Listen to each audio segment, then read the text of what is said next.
আল্লাহ মালাকুল মাউত কে বলবেন, মালাকুল মাউত কি অবস্থা? বলবে সব শেষ।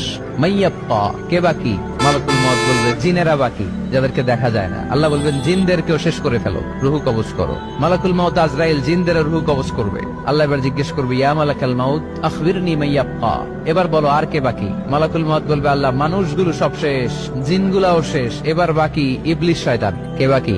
ইবলিশরেও শেষ করো, ইবলিশও শেষ। আল্লাহ আবার জিজ্ঞেস করবেন, ইয়া মালাকাল মাউতি মাইয়াব্বা, আর কে বেঁচে আছে বলো?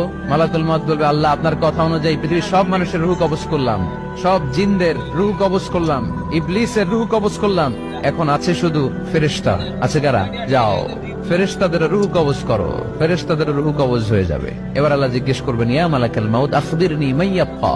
মালাকুল মাউত বলবে, আল্লাহ আপনার কথা মতো ধরে ধরে সব শেষ, ফেরেশতাও শেষ, 4 জন ছাড়া। কয়জন ছাড়া? জোরে বলেন, কয়জন ছাড়া? ইসরাফিল, জিব্রাইল, মিকাইল, আজরা